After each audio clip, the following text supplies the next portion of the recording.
Hello, and welcome to episode 386 of the Awesome Comics Podcast, the place where the small press makes one hell of a big noise. I'm Vince Hunt, and joining me as always is the creator of the webcomic Vanguard, Dan Butcher. Hello. And Dan, who do you think is eating all the best quality street from the tin? Tony. Oh, it must be Tony Esmond. Oh my God, I haven't had chocolate all year. Fucking nice. Really? I'm a racing. No, I was on a diet. No, now I'm in a running thing. I'm not having it. It's fucking. I'm desperate for some chocolate. Really? I'm hoping you two will probably buy me something when we meet next week. If you want chocolate, I'll buy you a chocolate, Tony. That's what nice.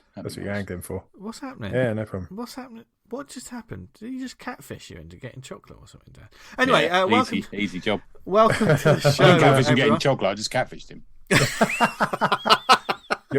You're Angela. Been speaking to on Facebook. Yeah. Oh. Hello, darling. Jesus Christ! We did cyber on Monday. You don't. We've been sexting all day. Welcome to the show, everyone. Would you? I mean, you won't believe we it. were supposed to keep it a little bit highbrow. Look. Our listeners and our lovely guests know what this is like. That I can't control these maniacs, but we do have a fantastic show for you this week, because the year is rolling on as we're speaking in the year of our Lord 2022. It's the 20th of November. A lot of stores have their Christmas decorations up, including one store we're going to be talking about very soon. Yeah. So what do you get, the comic fan in your life, or the people that have not yet read comics, but maybe, you can want to get into it. Get them a gift and get them into it. We have a little challenge. We do a challenge in a bit. Yeah. I'll tell you a comic story. I walked into Sainsbury's early in the morning. It's about 8 o'clock in the morning. I had to pick up something, and there was like a workman there wearing like the high vis vest, and because it's Christmas, they've got like those kind of cardboard stands out with the annuals. He was stood there reading a Beano. I was like, good on you, mate. If you're enjoying it, fair play, man. Yeah, fair play. Because I've walked past him, went to get what I get, come back a minute later, and he was still there reading it. So I was like, well, I'm looking forward to adding to my hardback collection, because you always get a copy of Viz, don't you? Yeah, I always get a Viz. Yeah. I boost up the sales number of Viz by 2 units plus. Yeah. That'll be my 5th one in a row of you. Yeah. There you go. Can't beat that. Yeah. Can't break that run. I know. I'm excited. And we'll be buying more comics soon, but you'll find out why soon enough. But where we get our pocket money? Well, it's from our lovely sponsors. They keep us in the Lamborghinis and the drinks with umbrellas. Yes, it's Comic House. They are the sponsor of the show, indie comic marketplace that loves indie comics as much as we do. As much as we. That's not nice. But, nobody likes we. No, but the thing is, when I said it, as much as we, that sounded quite literate. I thought, it just made a bit of sense, a little bit thespian. 18th century poetry, or talking about you. I tell you what, I'm going to try and do one show as an 18th century poet. No, of course I'm not. Don't do that. No, but I can. Dress as one, that'd be fine. I dress as one every week, and you know that. You wear. I'm the one who wears a headband, aren't I? Sorry. Yeah. Sent over a picture of your headband, and as I was about to put it, Vince said you look like Solid Snake. Yeah. He does. Yeah, in a good way. Yeah, in a makes you engorged kind of way. Yeah. I mean, Solid Snake is a super spy, but he probably loves comics as well. So if he goes to comichouse.com, he can see there's a huge selection of titles on the Comic House database. If you out there self-publish, you can list your book on there and add to the database as well. They also have an app. It's basically like Netflix for comics, only £3 a month. You get access to tons of comics. And what's on there at the moment, Dan? There's reams of stuff. We've got Caspian Porter, Volume 1, Issue 2, Submit or Die, Volume 1, Issue 1, Cinnivore, Issue 1, Space Crash, Issue 4. We've got the original Drawn Under the Influence, Volume 1. Hey, go look at that, because it raises money. And call back. This is going to be a call forward to later in the show. You can read Vyper on there too. Yes. Crime Has a New Enemy, the first one, is available to read on Comic House, plus a whole lot more. Cool. Nice. There you go, Vince. So all of that and more. There's a 14-day free trial. Go to comichouse.com and find out more about it today. And thank you to them for supporting the show as always. Thank you to you lovely people for listening to us on a weekly basis. Because it helps get the word out about comics and people fighting the good fight for comics. Whether that be creators, publishers, or the weekly warriors that work in comic book stores. And a comic book store that we're big fans of is OK Comics, we spoke about it before. I'm desperate to go there one day. I really do just want to probably just sit on a sofa and make them all uncomfortable with how many books I'm going to read. But all the shorts you're wearing. I'm not shorts. What do you take me for? Squeaking on their leather sofa. I with do your have shorts on. Hang on. I mean, I do have good legs, but that's by the point. Anyway, have you got hairy legs? Hey, are your legs hairy? That's for you to find out. No, that sounds weird. That's a challenge. Write that down, everyone. Okay, all the listeners. Okay. That's a challenge. Okay. Don't cut it out. Don't cut that out. While I try to sort of put them off, get them to leave me alone.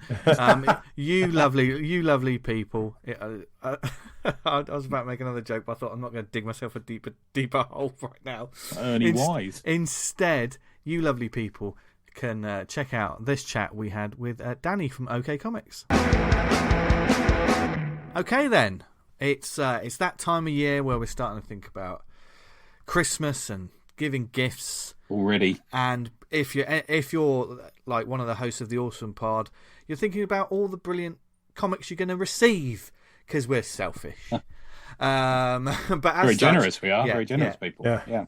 But as such, you guys are. But as such, we need an expert, someone on the front lines of comic shops to talk about this with us. So we roped in an old friend and a returning guest, an uber fan of the medium we all love. It's Danny from OK Comics. Welcome back to the show. Thanks for having me again. Good to have you. There was good reaction last time, wasn't there? God. Yeah. A lot of people were saying they bought stuff off you, but I mean that was sort of more lockdown period, wasn't it, back then? Yeah, it was. Yeah. How have things been with OK Comics in the time since? Because obviously you've got the online shop and that's still moving, but now, as we know, streets and shops sometimes just seem like they're back to normal kind of thing. The online shop was your baby, is that right, Danielle? You sort of redesigned it, hadn't you, I think? Yeah. Yeah, it's my baby. Slightly controlling over it. That's a good site, though. It's a good site. I bought quite a few things off there now. Oh, glad to hear it. Thank you. Yeah. Yeah. So how's it all going with OK Comics at the moment? It's going all right. Things that's still not normal, I would say. We still do, like, the majority of our in-store customers are still mail order customers. So we're missing the kind of Wednesday warriors that we'd usually have in store. Right. So it is like it's harder work to make a sale because you have to put a lot more effort into it because you can't just have a conversation with someone, and something that takes 5 minutes in the store can take 3 days over the emails and stuff like that, but it's doing okay. Yeah. So the people who are coming in every Wednesday and buying like their pull lists and or coming in the days after it, I suppose, they're sort of still a little shy, or do you think they've just sort of fallen into the routine of getting it through the post, do you think? Or I imagine it's probably a little bit of both. I imagine people are still quite wary of COVID and going into Leeds City Centre, which can be quite busy at times. It is quite daunting. But I do think that it is a convenience for people as well, because a lot of the people that get stuff on a Wednesday get it sent 24, so they get it the next day anyway. So we're trying to provide a service that's as quick and painless as possible for people. That's great. Yeah. I suppose what you're missing out there is the impulse buy, because I have a pull list at Gosh, and I'll go in and collect it nearly always. But I also do the old impulse buy off the shelf as well while I'm there, Yeah, and you get talking to people. Like there's people that have had a pull list there long before I started there. So I've got like 6 years of knowledge of these people, so I can just have a conversation and I know based on their pull list what they're gonna like that they won't necessarily see if they're not coming in. Which is why we do the newsletter and stuff like that as well. Well, you guys do so much legwork, like whether it be like the newsletters or like say the website, social media and stuff. That's one of the things that has most impressed me just about the OK Comics crew, because obviously it's not my local shop. I haven't been there yet, but I desperately want to now. But it's just the recommendations, the variety of recommendations, and the way you go about it. It's really impressive, I think. And it's really diverse. I think you're getting everyone in. That's the thing, is there's so many different kinds of and areas of comics now, aren't there, as well? Yeah, there really is a comic out there for everyone, and we try and use that in the shop as much as possible. We stock something for everybody. And our best of the year table, which we put out maybe October, November every year, kind of reflects the diversity of stock that we get through the year and what we think is the best, but also what customers have really responded well to. So a lot of the time, the customers have a lot of say in what goes into like our top 10s, best of the years. It's just what people respond well to. That's really important, I think, because we often hear about, the sort of snobbishness in some areas of comics, but people are still buying Spider-Man and Batman, aren't they? Yeah. So that's important to keep pushing that as well.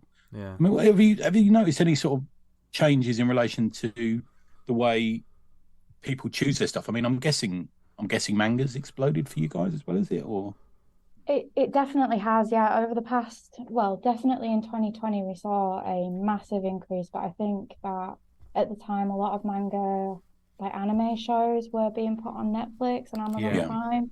So people were stuck at home. Teenagers, especially, were just watching it in its entirety and then going out and getting the source material. Yeah, I think we spoke to you at the time, and I was struggling to get hold of a Demon Slayer book because my son was really into it, and that they put that on Netflix, and everyone went nuts for it. Yeah. It's still really difficult to get manga. I think they're maybe 18 months behind on printing, which is totally understandable given what has happened in the past 3 years. But yeah, the demand is not kind of met by the stock at the moment, which is unfortunate, but it is something that's slowly improving. I'm guessing that's good for new customers, new footfall in the shop as well, is it, manga? Are you converting that to other areas of comics, or we try and stock as much manga as we can, and we have noticed that a lot of people kind of come in and based on our recommendation we'll pick up something else. There's a new manga series called Kaiju number 8. Yeah, we love that series. Yeah, we've massively got behind that in the shop. Joe, another one of my colleagues at the shop, he's massively into anything kaiju, so he's been the spearheaded seller of that. But yeah, it's gone down so well. Yeah. So I've got 2 questions for you right now, because obviously it's that time of year when people are thinking about getting gifts for people, and there's sales coming up, and we'll talk about what Black Friday is like for shops as well, because I think that's quite an interesting thing. But firstly, are your Christmas decorations up in the shop? Yes. Right. When did they go up? They go up in October. When I walk into a supermarket and I see all that Christmas chocolate, I just think, I think there's no problem with it. I think it just reminds me that Christmas is almost here, and I'm completely unprepared for it. Yeah. Do you have a Christmas music selection, or is that where it stops? We do, but we only play that like in the run up to Christmas. Yeah, very wise. Very wise. Some of those songs you don't want to hear more than once, do you? Yeah, there's only so many times you can listen to "I Want a Hippopotamus for Christmas." And my second question, I know I asked about 5 questions then, but and my second one is, what for a comic book shop, what is the Christmas period like? Because obviously anyone does any Christmas shopping, you go into any video game store, any clothes store, you just go into any store right now, and there's people everywhere. But what is the atmosphere like in a comic book shop for Christmas? Well, it's an ever-changing climate at the minute. It's hard to gauge. In the past, the shop has been rammed with Christmas shoppers, and it's a lovely atmosphere, and it's so much fun.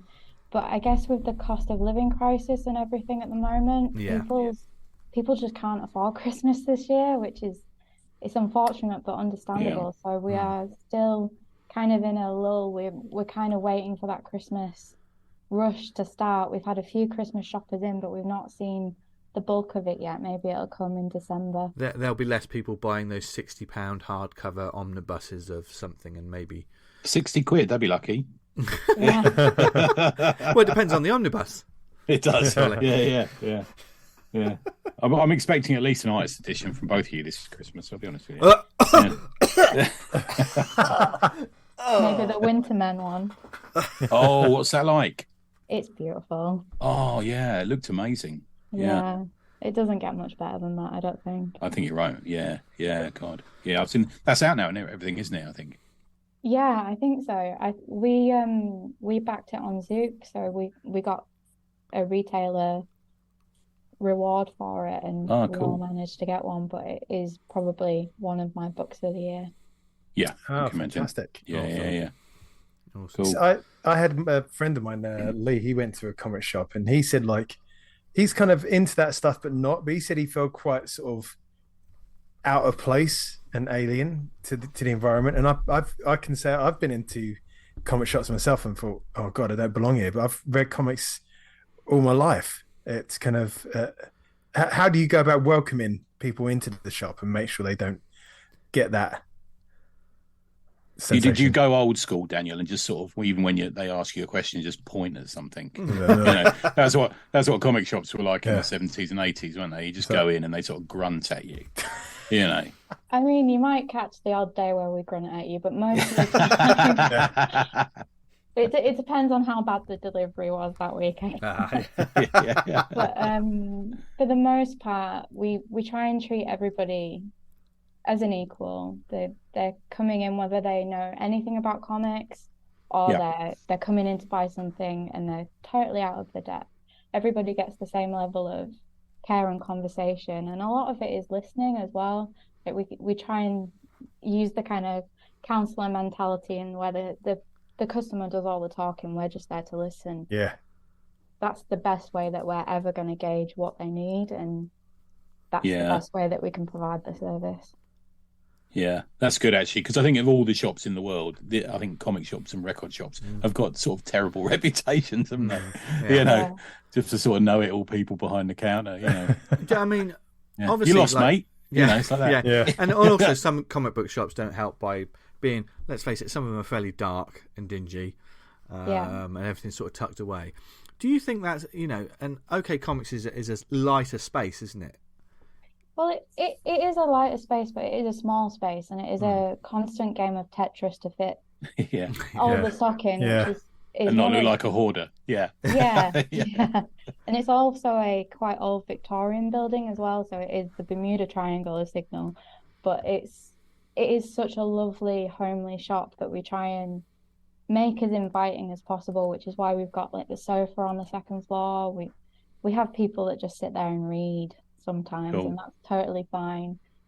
It's just nice to have that really nice, relaxed atmosphere. Yeah. That's great. Now, you mentioned a second ago you got books for the year. Is that a thing that all the staff do? Do you have like a written list of your books of the year? Have you released that yet, or is that in waiting? Is that still being prepared? I think it's still being prepared. We usually like to wait until December to release the final top 10 of the year, but we do top 10s throughout the year as well. So we'll have like a midway point top 10 of everything that's come out in the first 6 months. Or if there's events like Canada Day, we usually get behind, and Jared likes to do a top 10 Canadian creator or Canadian story. So we try and do various top 10s that would kind of meet the needs of different people. Yeah. Now, any that I don't want to mess up with we've got a challenge later, haven't we? We've got a challenge. Yes. But it's ignoring the ones that we might have prepared for that one. Is there anything that you just like, it's just blown your socks off this year, Danielle? There's a few things that blew my socks off this year. Good. Catwoman Lonely City by Cliff Chan. Oh, so good. I was chatting to Johnny Cannon about that earlier, and it's such a good book, isn't it? It's just one of the few things that's made me laugh and cry within panels. It's fantastic. And then obviously I've got to push Peach Fuzz by Anna Readman. Yeah, more about that later. Yeah. Well, wait, dear listener, but you'll hear about that one, which is a cracking book. Yeah, absolute cracker. And also Many Deaths of Layla Starr by Ram V. Oh, yeah. That was a bit of an awards darling, wasn't it, this year as well? It was. It's one of the most original books I've read this year. And then our biggest seller, which sells more copies than Batman, would be Nice House on the Lake by James Tynion. Oh, wow. That's a series I really want to start reading, actually.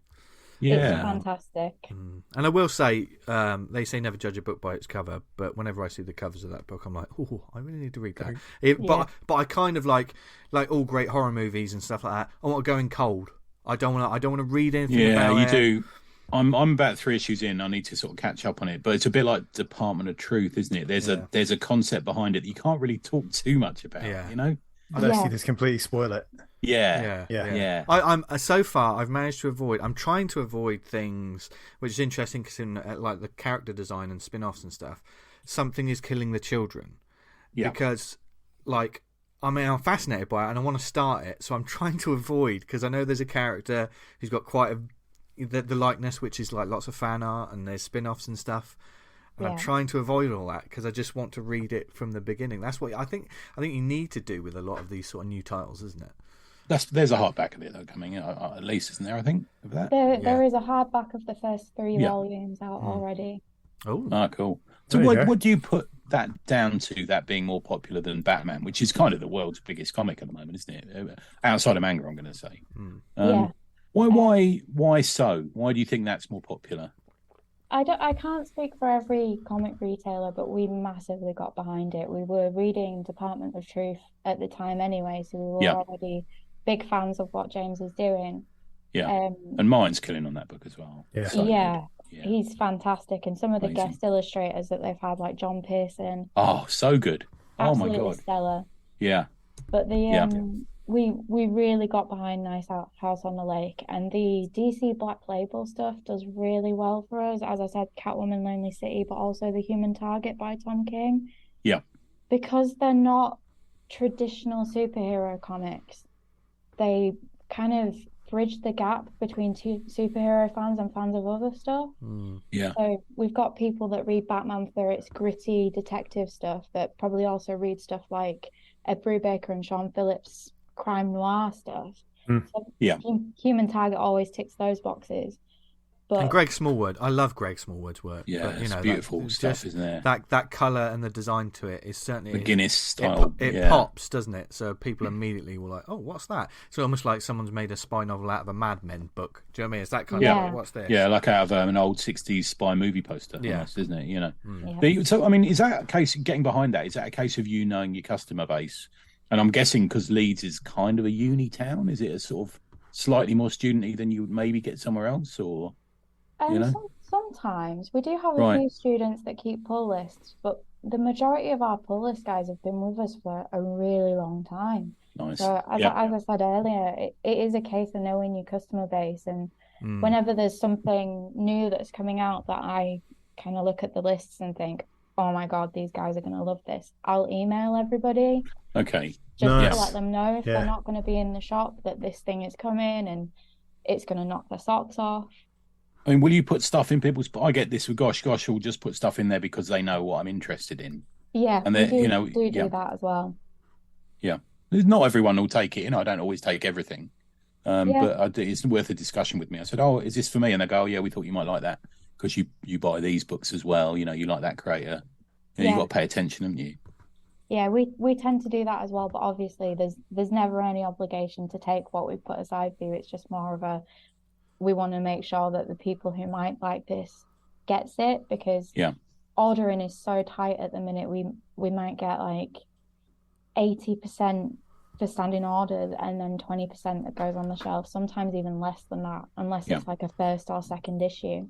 So we do like to order pretty heavy on the first one and make sure that everybody that could be interested gets to see what it looks like. Yeah. I think that's something I'm seeing more and more in London comic shops, is the fact that if you haven't got it in your pull list, if you don't pre-order it, the chances are you might not find it on the shelf. I did that with the recent Tarzan book. I forgot to pre-order it, and it was like there was only one left on the shelf when I got there on the Thursday. Oh, bloody hell. Yeah, I think you really need to pre-order these days. I mean, supply and demand over the past couple of years has been sort of crazy, isn't it? Especially with paper as well. Paper shortages. And I know on your newsletter, you got some backer boards. I didn't realise card was shortage. There's a worldwide card shortage.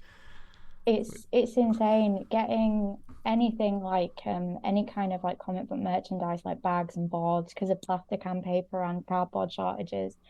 It's just taken us years to get stock back in. Wow. And we've had a lot of people like saying, when are you getting this? When are you getting this? And we just don't know. And so we make a big deal out of it when it comes. I know. I was speaking to Alex from Strange Apparitions, and he was saying he couldn't get Silver Age bags for love nor money for months. Yeah. Bloody Yeah. hell. Yeah. I think it's something that away from the shop, the customer also needs to bear in mind. The responsibility of these things are difficult and there are shortages. So I think it's fascinating. It says a lot about the customers that they want these backer boards. That they want to keep all these books in mint condition, etc. But if a shop doesn't have them, then just be patient and support them. And maybe I think knowing when the pre-order cut-off date is important as well. I think these days as well, because you're going to miss it. And I know a lot of creators. I know Mark Miller's especially good at this. Is saying the pre-order cut-off date is this weekend for these books. I think you need to think about that, don't you? Yeah. For a lot of titles, we start our initial order 3 months in advance. So we'll put down what we think is going to happen. We're going to get. And then towards the time when it's going to be released, we get what's called a final order cut-off. So we can judge based on the interest that we've had in the 3 months leading up to this final order cut-off, whether to increase the order or not, or to decrease the order. So it is really crucial for us to know in advance what people want and what they need. You just don't need that dead stock, do you, sitting there? That's the thing. Unfortunately, a lot of the stuff that goes on the shelf can become dead stock, which is unfortunate because a lot of the stuff that's on the shelf is fantastic. Yeah. But once it's got past the first, second issue, it's difficult to sell a series because people want the first and second issue of the series. Is it easier to because there's a lot more sort of OGNs floating about now, especially over the past 5 years, an awful lot, especially with the rise of independent publishers, etc. But like you say, with your pre-ordering and trying to figure out, you're guessing the weather, aren't you? Essentially, way in advance. How do you go about figuring out? Well, that's the book that we need to get quite a few copies of, because it is untested. It's not a Batman book. It's not an X-Men book or something like that. How do you go about finding out more about these potential titles like that? Well, I always, every time we get a previews catalogue, I spend a couple of hours going through it and looking at what I think needs to go on the website. So as soon as I've gone through that catalogue, I will then upload all those things as a pre-order on the website. So we do gauge a lot of that kind of stock on how many pre-orders we get. Yeah. So we'll order maybe a couple more than what we actually need, but sometimes it is quite difficult to gauge, and there are specific titles that we get behind whether we know it's going to be popular or not, like Yellow Cab by Chibute, which came out maybe last year. Love Chibute. Yeah. Park Bench is an amazing book. Yeah. Oh, wow. We're really, really big fans. So we knew as soon as we saw that he was doing another book that we wanted to get behind it and do a book plate. And it's about a taxi driver, so it's not something that could necessarily be super popular as a comic. Yeah. But it did really well because we pushed it and we did an exclusive for it. Yeah. He did that Moby Dick book. He's an incredible creator. Absolutely amazing. And once people realise that, I think a lot of this stuff is personality driven, isn't it? Creator driven sometimes, do you think? Yeah. So we reckon if when people realise it'll pop off a bit more. Yeah, and they realise the quality of it. Yeah, I think like we're always pushing someone like Enrico Marini or something like that from Europe, and I think there's a lot of European creators that people just don't know about. But if they looked at it, they go, "Oh my god, wow, that's just incredible." That's normally the reaction as well, isn't it? When you discover some of these European artists, you're like, "Oh my god!" And this is just a standard like comic book story. Do you know what I mean? It's all like this looks like this would have taken someone else like 5 years to make. Like Black Sad. I've never met anyone who hasn't read Black Sad and gone, "What was I missing all these years?" It's pretty unbeatable. Really, so much. Yeah. And what about some other books there you got, Danielle? Anything else that sort of you've really enjoyed over the last year? Over the last year, for me, one of my personal favourites was Boot Black, and I just need to let me just find out what the name of the creator was. It's gone totally out of my head. I mean, do you find that what you enjoy, you almost have to be the tastemaker for the shop, or all of you do, don't you? Really. So if you enjoy it, does that must stick it a couple of notches up the ladder in relation to what gets pushed, do you think? Yeah, definitely. Yeah, I think that's good. When you really appreciate something, I think you can better articulate that to someone else, and they can see your enthusiasm for it kind of shining through as you sell it. So I think that can also be like a driving factor when. Yeah, and I think the people who work in comic shops are definitely people who are spoken about by comic fans. So the main people in Gosh are known, the main people who used to be in Orbital are known, the main people in OK Comics are known, and people will say, oh, well, Danielle says that's a good book. And, oh, right, okay. It's you've got to be that personality, I think, to a certain extent, Yeah, it kind of shocks me that people actually take what I say. And me, Danielle, I get the same. Yeah. Sometimes I think I'm just spewing rubbish, but sometimes it works. but I think that's all we do. Yeah, I think what you do so well is you back it up, because you'll say something. And I've spoken on recent shows about the book Callie that I picked up, and I didn't know this book exists until you mentioned it online, and I saw it and I thought I need to find out more about this. But it wasn't just. And there's so much out there. There's so much out there we don't know about. I mean, we talk about comics every single day, all day, and there's stuff that we're missing. Yeah. Oh, totally. You get especially small press stuff that comes along. You think, where the hell did this come from? Where was this hiding? Yeah, and they're winning awards, and I'm going, I'm not over this. Yeah, it's like that. Yeah. There's always something that someone's going to miss, and it's important that people push it. I like that though. For me, it's the excitement of discovering something new, rather than I get. Also gives us the cred of it's like you like talking about it. I like them before really they're popular. Yeah. Exactly. Yeah, really obscure band. Before they sold out. Yeah. I like Ram V's early stuff. I like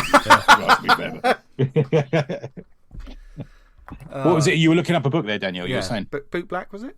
Yeah, Boot Black by a creator called Mikhail. Okay. He did a book a couple of years ago called Giant, and I know. I've heard about that. Yeah, that was beautiful. But Boot Black just blew me away when I read it.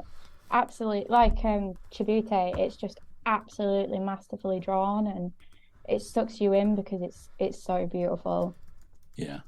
Oh, that's great. I got we got our best of coming up as well, haven't we, this year? So we're sort of having to think what are going to be our best of this year, haven't we? Yeah. I knew it as soon as you mentioned it. The covers for these I want as huge A2 prints on my wall.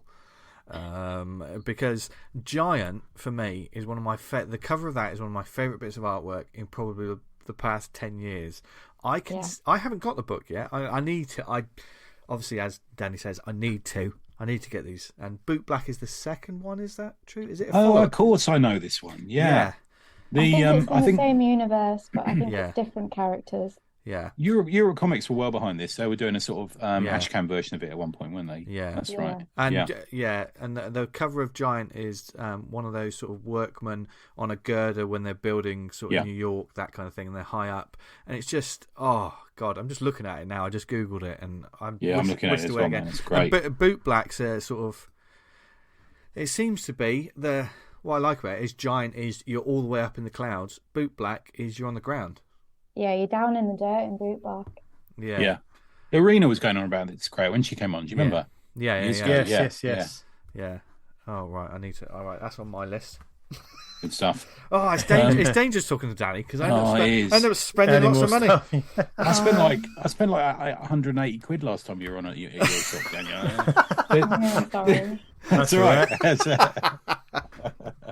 Should we take a break and do our challenge? What do you think, guys? Should we come back to some questions? Yes, and then we'll touch upon just speaking about like what sort of things you should get for people. We put together a little challenge, because what do you get someone as a gift? Well, that all depends on the individual.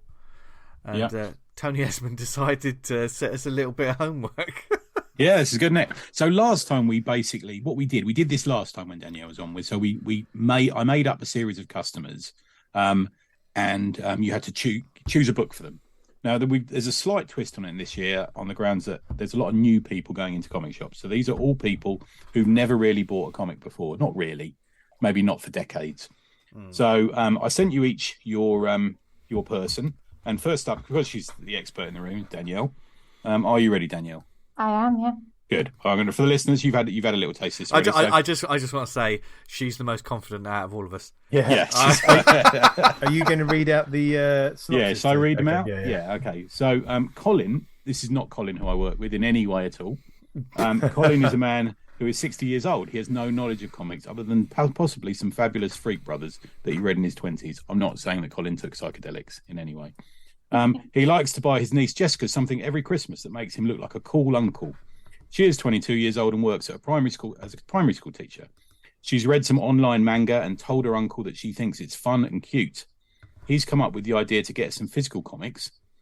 You delve a little bit deeper and discover that Jessica still lives at home. She works hard, doesn't have much of a social life, but is an art teacher and draws in her spare time too.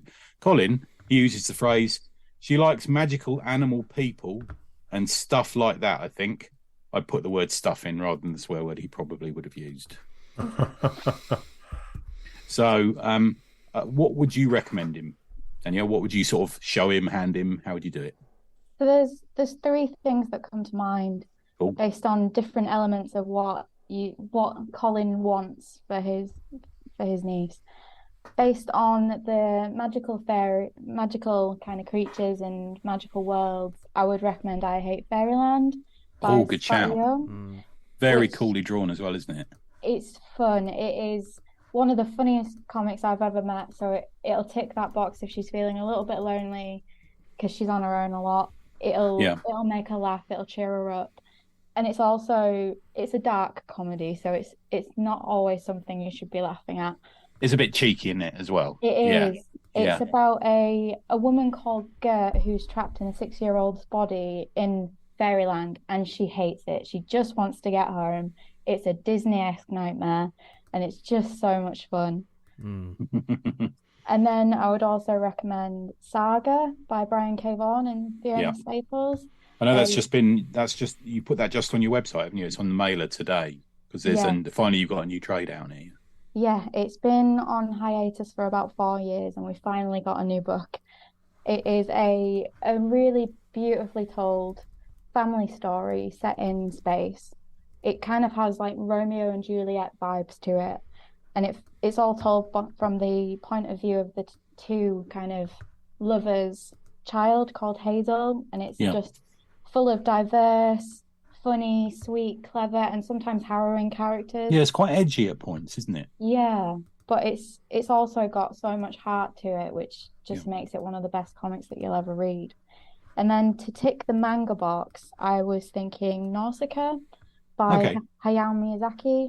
Also ticks the kind of magical world with magical creatures, but it's just beautifully illustrated and has such immense world building that I think it would be great for anyone to dive into. Yeah, good shout. Can I pipe a couple in? Absolutely. Sandman. I think Sandman would be a great one for, it's one of those for a lot of us. It's been a sort of coming of age book, isn't it? A great thing to discover early. And with it being on Netflix, maybe it's kind of the coolness as well at the moment. Yeah. It's a double-edged sword, the Sandman, I think. Because I agree. Firstly, I do agree with you. All that. Yeah. It's a dense read. It's a difficult read. It's an old school read, isn't it? Yeah. When you open it up, it's sort of like, oh, there's quite a. Yeah. It takes a while to get going before. In a comic, straight away. Yeah, like, comic. Yeah. Yeah. What about Death, High Cost of Living then? That might be a good one. Mm-hmm. I think that would translate better to a younger audience. Yeah, I think you're right, actually. Yeah. And the other one is just me being an old bloke and just having read it again recently, and just I was ranting at these two about it yesterday. Danielle, is Fables, which is back so strong. Oh, so good. Yeah, I imagine we'll see a trade for that, the new volume very soon. Yeah, I think it's a 12-issue story, but I imagine they'll stick it into 2 6-issue trades. I'm guessing. Hopefully, that would be good. Yeah, it's a lovely, lovely story. Have you been reading it at all, or? I haven't. No, I'm a little bit behind on my reading, unfortunately, but slowly trying to catch up. I know. There's a big pile of comics next to me. But the thing is with it Fables, what it used to be, OG Fables finished at 150, but rather than rebooting it and restarting it, they went to 151 immediately, which I'm not, from a sort of sales publicity point of view, I'm not actually completely certain, but it hits the ground running. It's a masterclass in writing, and the art by Buckingham is just incredible. Oh my god, yeah, just really good. Yeah, what about you guys? Anything you guys would suggest for Colin? Oh God, I'm so hard. It's hard to suggest, isn't it? Really. Because I know you read. You talked about Saga. Was it last week? I did, yeah. I was talking about Saga last week. That might be a good shout. I think I think the Vertigo tips. That style of storytelling is a good way to go. I think. Yeah. And I think like Saga feels almost like a Vertigo book that wasn't. It's not just about blokes punching each other either. Do you know what I mean? A lot of the time, like a lot of comics is. Yeah. Okay. Right. Cool. Vincenzo, one for you. Oh, right. Okay. You ready? Okay. This may just be a stream of consciousness. So let's have it. Nora is a German lady. She's around 30 years old and has moved to the UK and works for a university. Other than work, she has a wide range of hobbies that include playing guitar and drums. She loves football and table tennis. She's heard about comics, has never read any before, and fancies giving it a go. A weird dude at her office, this clearly is me, keeps telling her how great they are, and many are written for adults. She is rather sceptical, even though otherwise she never believes anything I say, but is prepared to dip her toe in. What do you recommend to her? See, with this, obviously, there's several different sort of books that I saw lined up for this. Yeah. Clearly an active person, but a creative person who enjoys creativity. But you also, there's the skeptical nature of things. So, for instance, a Sandman is a poor choice because, as I just said, you open it up, you see you see speech balloons, you see, so sometimes that can, much as we love it, and obviously listeners, you love it as much as we do, but sometimes a heavy page of speech balloons can put off the other people in the world, the Joe public. However, firstly, I would probably start. I'm going to stick more with comics a little bit to begin with, and that's focus on like the music. Maybe find some musical graphic novels like Love and Rockets. Eleanor. It gets a bit saucy though, Eleanor, doesn't it? Do you know what I mean? It's almost the sort of thing. I think Love and Rockets is always one of those ones I'm always careful about who I recommend to it, but it's a brilliant. It's probably one of the best comics ever, isn't it? But it goes off on some quite nude rants occasionally. But does it? But does it do that from the beginning? No, not immediately. No, it gets a little bit saucy, but later on when. Well, if you kind of like project, if you're telling people this is good and they don't like it, or it's kind of a reflection on you what you're recommending. I wouldn't recommend. Be a little careful. Prison Pit. I wouldn't give a Prison Pit. No. It's more like I think you might like this. And another sort of like there's other musical books that the one that always stuck out in my mind. Johnny Cash book that came out last year or a couple of years ago. That's great. That one that came out a few years ago. Is it Fifth Beatle, the Brian Epstein story? Yeah. That always stuck out to me. Something if you can find someone's musical taste. There's probably a graphic novel or something that's been created in that sort of like Forgive my brain, but there's that Nick Cave graphic novel that came out. God, I'm going to say about 8 years ago. Danielle, do you know the one I mean by the German creator? It's by the same creator as Johnny Cash by Reinhard Kleist. That's his name. Yeah. They're both really good. I actually think that the Nick Cave one's the better of the two, and it's also Nick Cave's got that kind of coolness about him at the moment, isn't he? Yeah. So but away from like the musical, I mean, I think it's kind of surprising someone who thinks like as soon as you use the word skeptical, and I kept coming back to that when I was thinking about it. It's someone that's like, I know what comics are. It's the panels. It's the Biff Bam Pow. It's people's preconceptions of comics, which is something we're always fighting against whenever we're telling people you should read this. So, show them some books or some creators which will make them think, hold on, this isn't what I thought you were going to recommend. One of the ones that's always the most striking, like something like Black Dog by Dave McKean, or a lot of different Dave McKean work. Because as soon as you see Dave McKean work, you just think, hold on, I'm not in Kansas anymore. This isn't what I thought that. What you signed up for? Yeah, this isn't. Yeah. This is comics, is it? Is this comics? So he's just been announced at Portsmouth Comic Con, isn't he? That's the reason I would go to that. He's incredible. Man. I love his work so much. But also on the flip, I would also recommend works that, and the two I'm just thinking of now, In Waves by AJ Dungo, AJ, and Kingdom by John McNaught, because that's two books that crosses the boundaries of like what people think this medium is. I think, and people the $5 in the post, Vince, by the way. But it is very much like that. You know, you see these sort of books, and they stick with you. They surprise. Oh man, you. In Waves will break you, man. Yeah. That's the. I've never been so emotional over it. Have you read In Waves, Danielle? Is it something I know? You're lovely, and thank you. You're a big proponent of No Brow. I know you put a book Thieves in your recommends, but In Waves is incredible. Did you enjoy it or?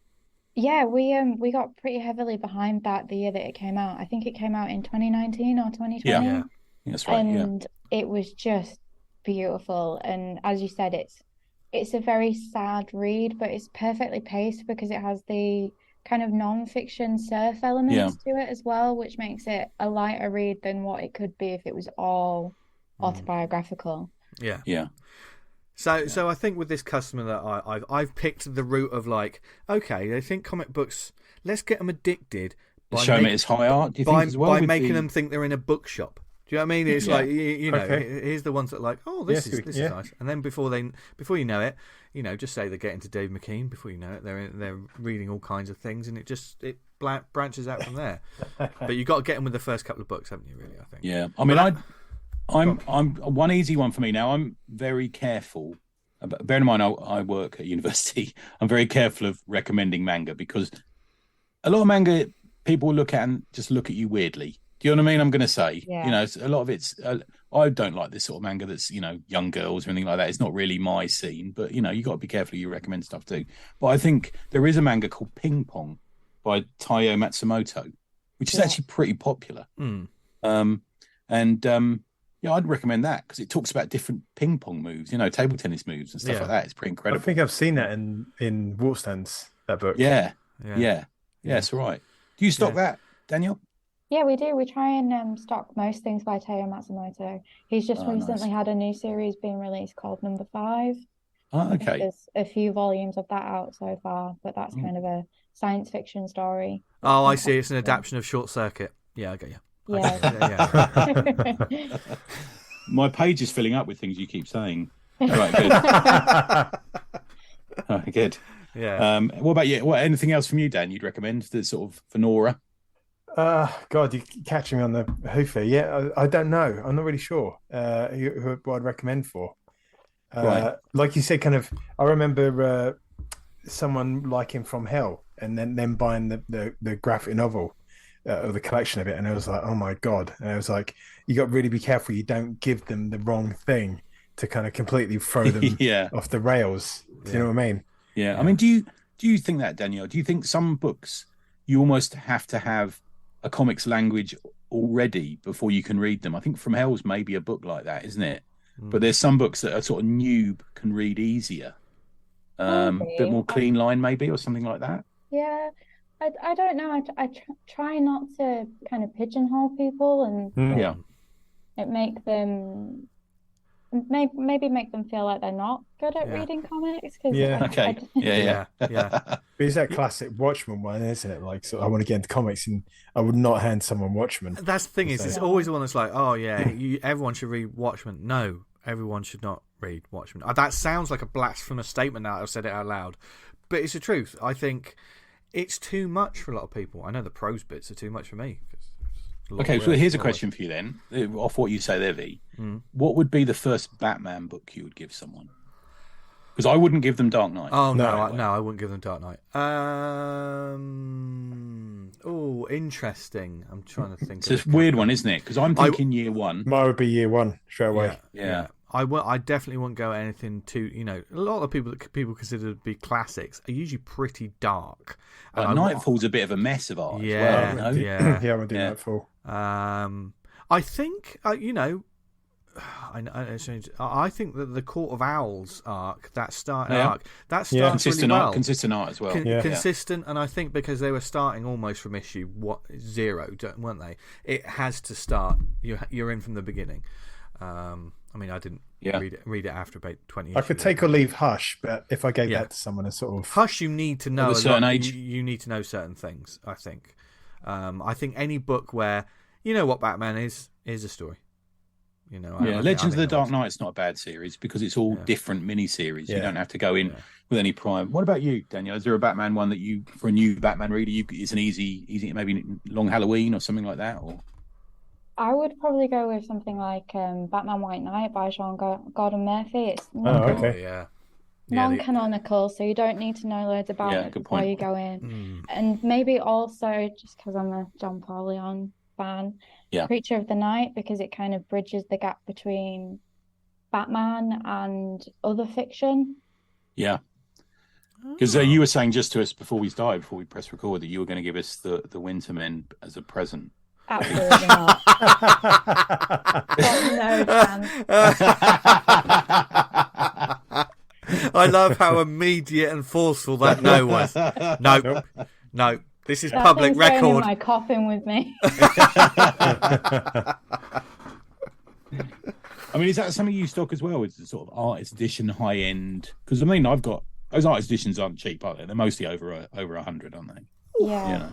It's not something that we stock very often because it is something that is quite niche and high ticket. It's a high ticket price, isn't it? Really? Yeah, and I guess with the way things are at the minute, people can't afford those high ticket price items. So we get a few to kind of see how it goes, like the really gorgeous Taschen Amazing Spider-Man and Fantastic Four books that they've been releasing. We've had like one or two just to see how it goes, but they don't tend to sell really well, even though they're absolutely stunning. It's just also they're a sort of a bookshop book as well. I mean, Taschen will put them in. You know, you're not the only place to get them almost. I suppose. Yeah. That's the beauty of like the Black Label stuff, where you get like direct market variants. Like they're doing a lovely like dust jacket edition of Catwoman Lonely City later on in the year, and it's nice that we as comic book shops are going to be the only place that can stock that. So Amazon can't reap the benefits of that beautiful book quite as much. Good. That suits that larger format as well, isn't it? He's drawn it so well for that larger format. A couple of them I've looked at and thought this is just they've just made the panel. You know, it's written for a smaller format, but that one's clearly written multiple panels. Yeah, larger. That one and Jock's Batman One Dark Knight and Wonder Woman Dead Earth by Daniel Warren Johnson. They're absolute masterclasses of the medium. He's great, isn't he? Daniel. He's incredible. Yeah. And what a nice dude. Have you managed to meet him yet? I know he did Thought Bubble, he's done that, hasn't he? No, I haven't, unfortunately. I don't know if I'd be able to go up to him like David Ayer was at Thought Bubble just this weekend gone, and I chickened out. I couldn't do it. Oh, no. Yeah. That week, I got me, Falpy and Mr. Cumber got like riotously drunk and ended up like kidnapping him in a bar one night. Daniel Warren Johnson, he was the nicest dude ever. Yeah, I can imagine. We've done a book plate with him for Do a Powerbomb, which is also fantastic. I've got my eye on that. I saw that. I saw that on the website, and I was like, "Ooh." Is the trade out for that already? Is it? It'll be out soon. Right. I think we're on like issue 4 or issue 5 at the moment. So it's probably maybe a month or two away. Ah, nice. Oh, cool. Right, moving on to the D-Mans. Yes. Last one for you. So Barry Cheeseman is a man in his early 20s. He loves a bit of metal and dresses in black T-shirts. He's never really read a comic, and has preferred to play computer games instead. He's in the last year of a computing course at college, and on a whim has wandered into the comic shop. You're behind the counter, D-Man. And has some money to spend on treat himself. You investigate further, and he plays mostly fantasy games online. He sounds a little bit of a loner and has heard that there's a growing DIY small press indie scene. What do you push Barry's way? Well, I was thinking small press wise, I kind of try to think of fantasy comics. I've read one recently, Daughters of Albion 1 by Wild River Comics. It's a bit cyberpunky, but like there's certain fantastical elements in that. He might be kind of going for that. If you wanted more of a kind of classic kind of actiony stuff, maybe pushing towards Reckless Heroes, Knights and Pirates. That might be his cup of tea. I was thinking... What was that one that you really loved about 4 years ago, Vince? Was it Ryan K. Lindsay wrote it? Is that right? That's the one about Vikings. Do you remember? Yes, it's behind me now. Hold on, keep talking. Okay, keep talking. He'll fetch it. What's the other one? It's not Barbaric, Rampage. Oh, Barbaric would be good. Yeah, Barbaric. That's a good one. If he maybe like, it depends on what he's into, but I was thinking like, they put that the D&D role playing game, the Critical Role Vox Machina. They do comics and graphic novels of that. I wonder if that might be Barry's cup of tea. Very popular, isn't it? Yeah, depending on what he's into. Eternal, that's right. Yeah, that'd be a good shout. Yeah. I think there'd be quite a lot for Barry Cheeseman to get into.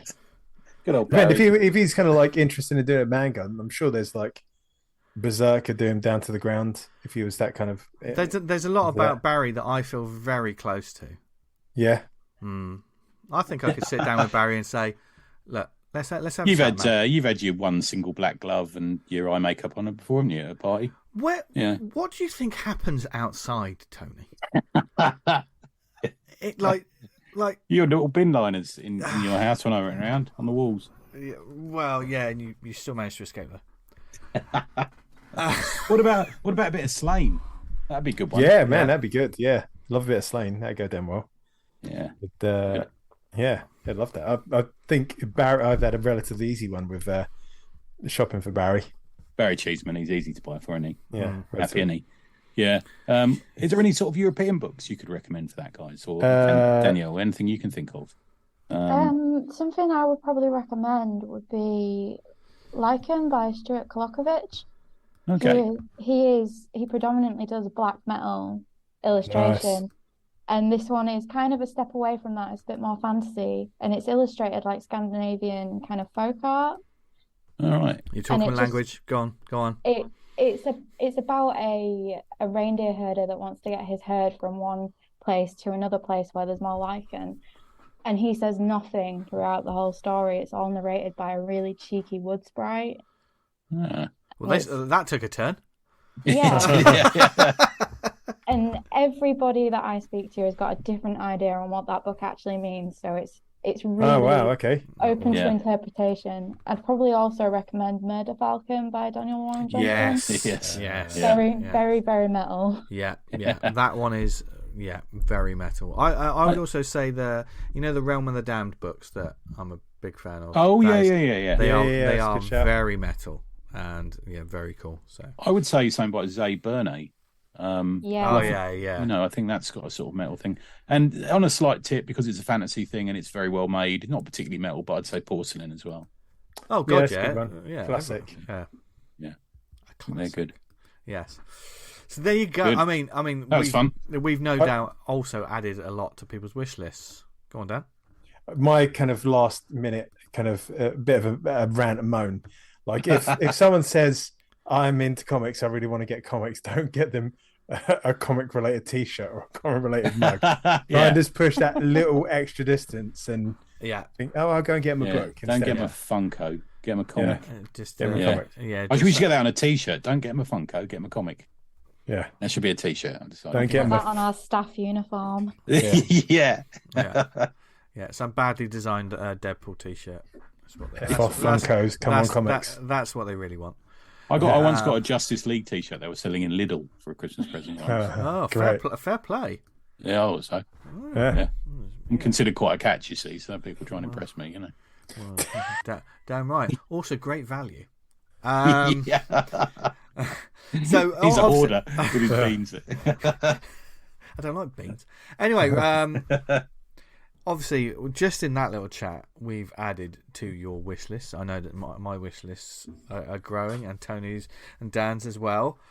Damn you, Danny! We've got D-Man's been like writing a list of comics to collect next Sunday. Yeah. So, obviously, people are on the lookout for deals and offers. And OK has Black Friday coming up, now, which I thought we haven't really talked about this on the pod before.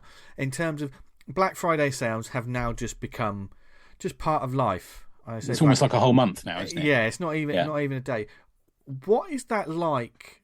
How does that translate to a comic book shop? And what are you guys sort of offering with that? Well, we don't usually get massively involved in Black Friday because it is a consumerist, capitalist idea in its heart, and a lot of the time it's not really even a sale, is it? It's just they put the price getting down. rid of their crap as well. So for us, we wanted to do something that kind of it makes it a little bit more affordable for people, and they actually are getting money off. So we're doing a 20% off sale of everything on the website, but we're also going to put aside a couple of like in-store only items as well. So it's worth keeping an eye on the OK Comics Twitter feed to see what kind of deals are coming up in store as well. But we just want to make it easier for people to get comics, and we know that a lot of people are struggling with Christmas shopping, so this gives them an opportunity to get stuff that they would want to get for their loved ones at a little bit cheaper rate. Obviously, we're a small independent business, so this isn't a sustainable thing for us, so we're just doing it. We're not doing it for the whole month, we're just doing it for the weekend. I was ready to camp outside and run in and just grab things and have a fight with everyone. So it's not been like that yet. Yeah. But we do have a constant sale in the shop as well. We always have £1 back issues because we want everybody to enjoy the comics, even the people that only have £1 on them. They get to read something. So that is something that's a constant anyway, but it's just an extra thing that we can do to make Christmas shopping a little bit easier for people. Nice work. Can you tease anything that's going to be in it at all, or? I'm not 100% sure what is going to be in the in-store deals. I think maybe Annotated Sandman Volume 1 and a few other things. Quite a few like bigger ticket items that people won't necessarily be able to afford without it being on sale. Yeah. And then for the website, it's just everything on the website. Wow.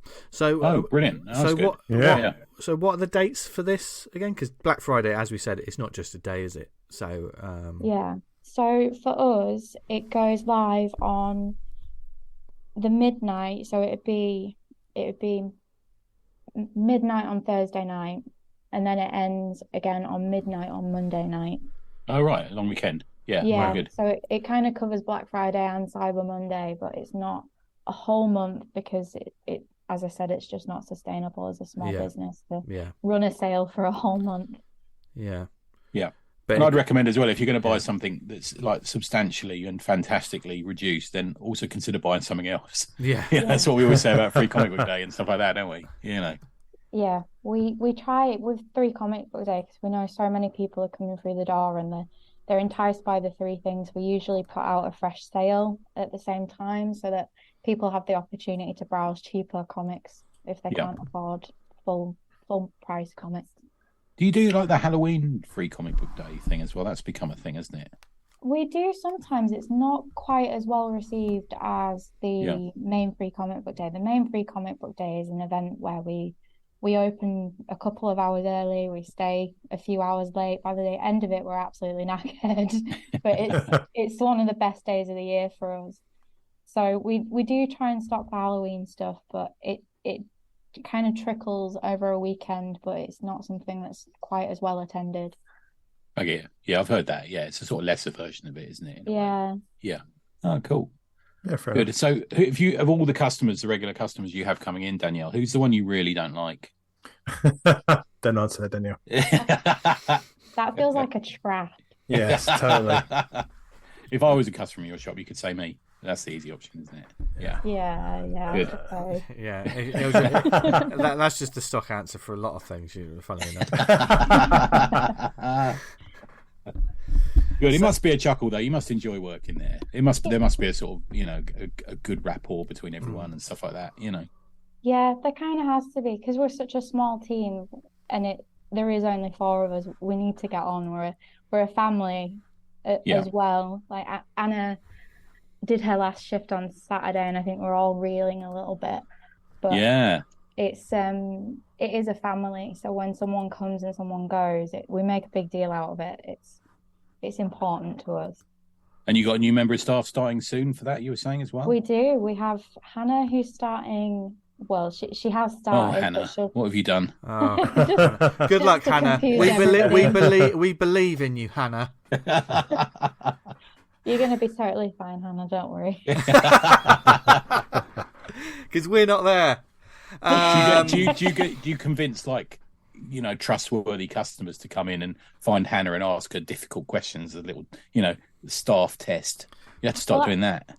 I'm not quite that cruel. Yeah, Tony, what's that?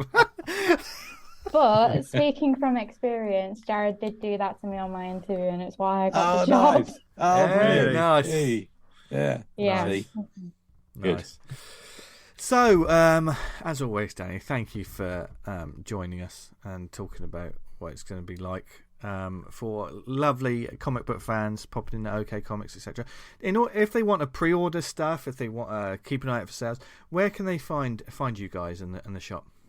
You can find us at www.okcomics.co.uk, or you can find us on Twitter at OKComics. It's just OK.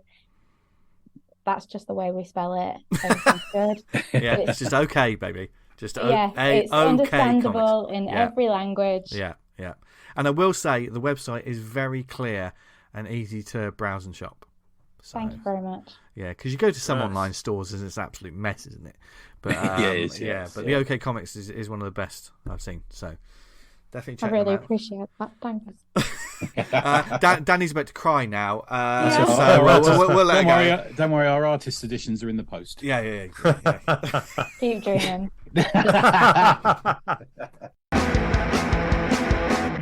Well, I think we need to apologise straight away for Did people hear what we were just talking about? No. But they're probably looking at the wish list they have now and thinking, oh my God. So I've got an A4 piece of paper that's covered in scribbles of things that we said during that. Yeah. So we're sorry, not sorry. But thanks to Danny and the OK Comics guys, as always, for supporting the show and give you some great ideas for Christmas gifts. We'll be talking more about the festive season, no doubt, as the year ticks on. I love a bit of Christmas, mate. I do love Christmas. The time off. You do, don't you? Yeah, really love it. Yeah, get really excited. I can't sleep on Christmas Eve. Really? Yeah. Do you leave out like milk and like biscuits? We're usually out on the sleigh, ain't you, T? Yeah. No. Come on, I've lost that way now. Yeah. He's a one-man naughty list. Well, if I can make jokes about my wife being a witch out on Halloween, I guess I can make. How about me trying to get down your chimney? Well, there was that time he was at the end of the bed and emptied the contents of your sack over it. I apologise. It had been a long night. The thing is, sometimes I just let them go, listeners. Please don't put in what we were just chatting about. Let the dogs off the leash and let them go mad from the park. Yeah. We had an excited 10 minutes. I let them tire themselves out. And by the end of the show, I give them warm milk and then they can go to sleep afterwards. Isn't that right? Oi, you're one to talk. I just heard an impression of yours a few minutes ago. How dare you? How dare you? Yeah. But do we have any shout-outs this week, gents? Yes, I'll go first. Get well soon to Conrad at Space Spinner 2000 Recap Podcast. He's not very well. He's in hospital at the moment. So big shout out to Conrad. Conrad's a buddy of ours. We often meet him at convention. I saw him at Nottingham a few weeks ago. Third Bear Press, run by our buddy Steve Ingrams, has some cracking new comics in stock. This is the only way you will get them without paying crazy shipping prices from the US. I also hear... from a little bird that he's got a consignment of new hot books from Strangers Publishing, the US distro. So let's support this because we've all moaned about the price it costs to get small press books from America. Steve's put his hand in his pocket and he's doing a great thing. I ordered another book off him today. So if you go to Third Bear Press, go to @ThirdBearPress on Instagram, you'll find it. But absolute cracking idea. Let's not forget also the next Drink and Draw is Friday the 25th of November between 7 and 10. Come on the Slack and get the details. If you're not on the Slack, you should be. You can find it on another one of our socials that's still if Twitter's still running, we put it Twitter's on still there. It'll be on there as well. I mean, everyone's been saying it's been going to be finished for the past 5 days. So yeah. But get hold of one of us and we'll drop you the link. Or Tom, this chuckleheader, he'll have the link as well. So they're my ones, guys. There you go. Dan. Right, my one. I've got Killtopia, chapters 1 to 5, the final chapter. Cyberpunk Tokyo becomes a high-tech battleground of Japan's deadliest bounty hunters fight to claim the world's first sentient mecha. That's got a couple of weeks to go. It's absolutely demolished its target. We've got Martin Simmons' Nord, epic Viking tale of a warrior king who battles death. Absolutely lovely artwork on this. Could do with a bit of a boast. A lot of nice word of mouth on Martin's work from Thought Bubble as well. I was seeing. Really? Yeah. Okay. Yeah. Oh, it's absolutely fucking phenomenal stuff. Yeah. There's a couple of shots of the interior pages on this. It looks absolutely lovely. And lastly, but not leastly, as we say, they don't say that. We've got Vyper Crimson Dawn by me. Can the Vyper team stop a Soviet terrorist attack launched at the heart of LA? Find out in the 64-page comic of Vyper Crimson Dawn. We're heading towards the final stretch goal, which hopefully we'll get, and you'll be, or everyone who backs the physical copy will get all the stretch goal prints. So brilliant. Very nice. Good. Oh, my man. Now. And seriously, you're kidding on that, by the way. There's some artwork that Dan's done that I've already told him earlier today. Look, just give me an A3 print, man. I just I want to frame it. I've got a frame that I sort of switch out some artwork with. Do you ever have this? Do you ever have this sometimes? Like we've got like frames and stuff, and sometimes do you ever like freshen it up? Do you ever move things around? And depends. I've got some of those click frames that I do that with. Yeah. Usually it's just pictures of you two. Yeah. I've got a couple of frames where they've got 3 or 4 bits of artwork in it, and I rotate it every once in a while. Nice. Yeah, I got a certificate. Helena made me a certificate for my 100 runs, and it says rude things on nice. it. So I've got that behind me at work at the moment, but I might have to switch it out if anyone can read it on the camera, because it mentions my use of a sock. That's also 100 toilets you had to make a run to, wasn't it, Tony? Because we had to do some online training at work, and like at the end of it, you watched a video for an hour and you got a certificate. I printed mine out and put it up on the wall. Dear God. Was it? No, I can't say that. What's happening this week? What's happening? It's because we had that madness between the interview and this bit. No, don't blame it on that. We can't completely derail it, because now we're on to the recommendations section of the show. Tony, I believe you got a couple, so you want to start us off? Yeah, I'm going to start us off with one that was very kindly sent through to, I think all of us got it. Brian Jarman's High Anxiety, story by Pete Watson. Artwork by, who sent it through to us very kindly, thanks Pete. Artwork by Jason LaForge, and a cover by Mr. Cliff Cumber. The inside cover art is by of Brian Jarman himself, who is a brain with eyes in a jar, is by Gordon Johnston, which is very good as well. It's only 8 pages, mixture of full colour, black and white, and only £1, so that's good. I'm a buddy of Pete, and I really do enjoy his Earth 2 podcast he does with David Steele. I post it in the Slack every time I listen to it. It's out every week, and it's a really interesting deep dive into the Silver and Bronze Age characters and how they crossed over and stuff like that. And Pete does the best ladies' voices, because they sort of act out each issue, and it just makes me die. It's just brilliant. Very good. And I also enjoyed his comic from a few years ago, which I know he sent through to you, D-Man, was the Yes, Long Walk I've Home. never seen this one. Yeah, I was going to say Lovely. Pete for sending me this through, because he sent through High Anxiety, The Long Walk Home. I've got some beer mats on The Long Walk Home, and a copy of Phoenix from Atlas Comics, #1. Oh yeah, I love that. Yeah. He sent me a copy of a DC Comics Presents, and also he sent me Beauty and the Beast #1 from Innovation Comics. Fucking genius. Yeah, do you get a copy of this, V? Haven't you? Well, I've got a copy of High Anxiety. Yeah. Oh, good man. It hasn't Pete got in touch with me, so I haven't received it. Yeah. But nice one. It's on its way. Thank you. So this is a book that's very short, very poignant, and is thoughtful. And I enjoy that. I enjoy people who can fit, that thing of life, that snapshot, that moment of life into something like this. It's something we tried with Hidden Lives, and I think very much so Pete's on that same sort of tip. One story is about a skydiver, and as you see on the cover, and then there's another story which I won't spoil, which is in black and white, and then they both play with the inevitability of death in a way, I think. Very short, simply made. Is that what you thought, D-Man? Yeah, I mean, like, it's very punchy. Like this has got the number of pages it needs to tell a story, and it does it. Yeah, does it great. Does it well. Yeah, it's a metaphor for life and death, and living life, and and meeting your ends, sort of thing. And it's almost like a snapshot, a flash through a life, and it's very good.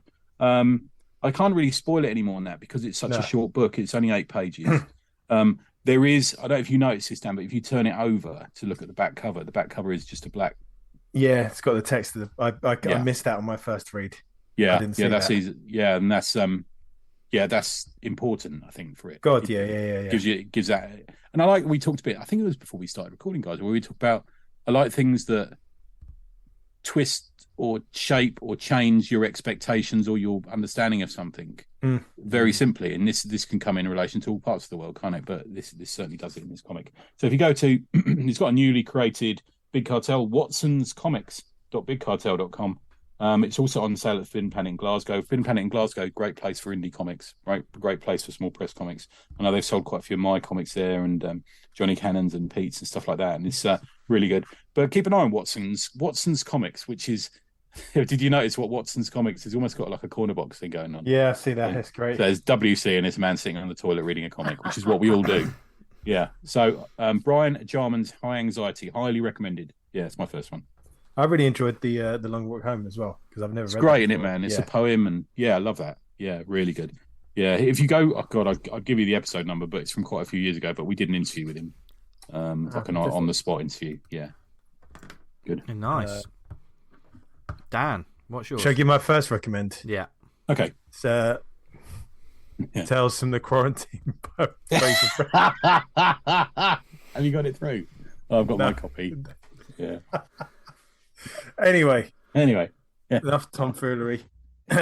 Mine is for a whiplash effect, going to the complete extreme to that. It's Ducks, 2 Years in the Oil Sands by Kate Beaton.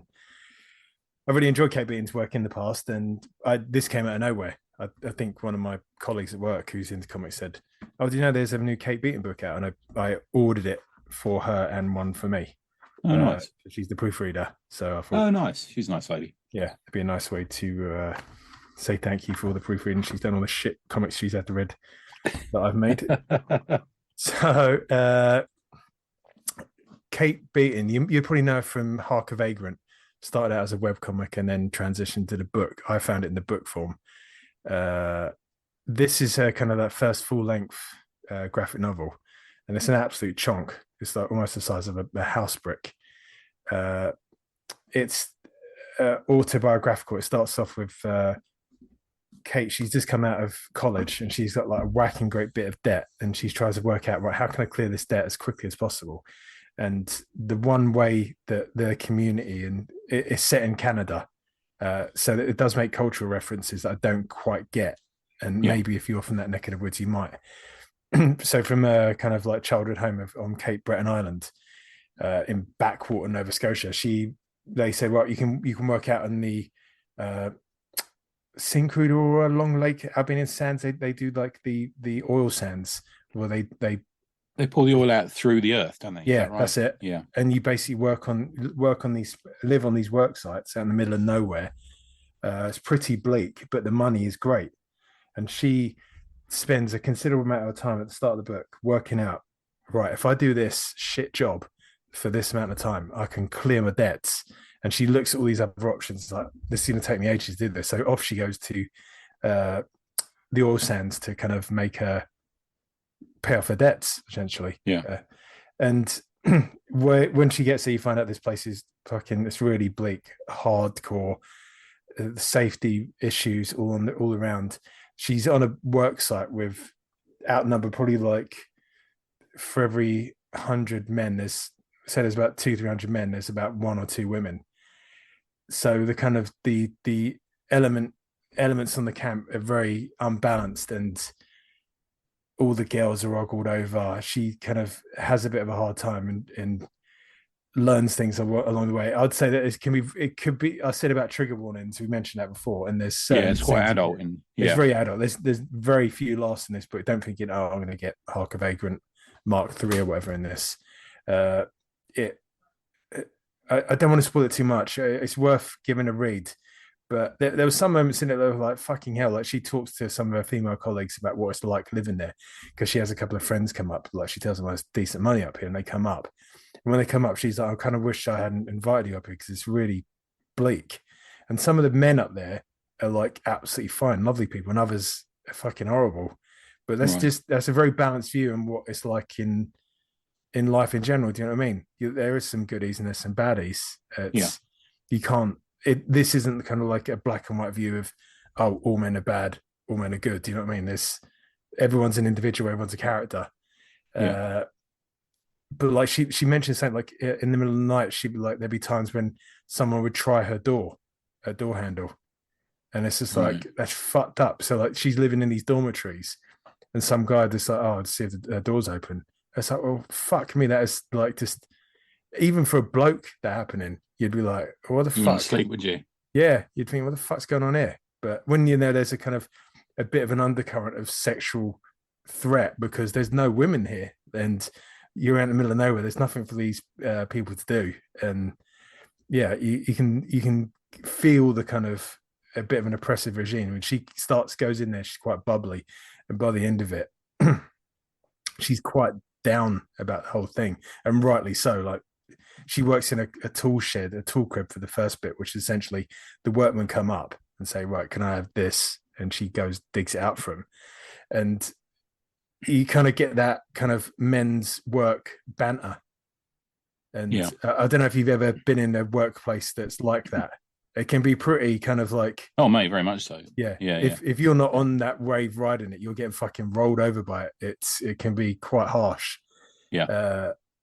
So she kind of gets on with that, and it's a very interesting book. It comes across really dark and quite bleak and quite angry a lot of the way through. Is it a long book, Daniel?